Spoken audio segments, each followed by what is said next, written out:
Ich bin ja mit 3 Tagen adoptiert worden. Was machst du da?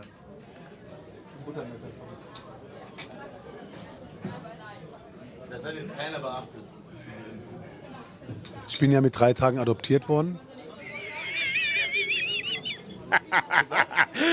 Ich bin ja ein Adoptivkind. Mit wie vielen Jahren? Mit 3 Tagen. Das geht doch gar nicht. Ich bin mit 3 Tagen adoptiert worden. Das geht gar nicht. Warum? Du bist ja jetzt tot. Da bist du ja auch. Nee, aber Ich bin ein Adoptivkind. von Adam und Eva wurde so adaptiert. Von Adam und Eva. Ich bin mit 3 Tagen adoptiert worden. Ich weiß nicht, was das jetzt hier soll. Fred Feuerstein. Warum nicht? Bist du Jesus oder was? Mit 3 Tagen.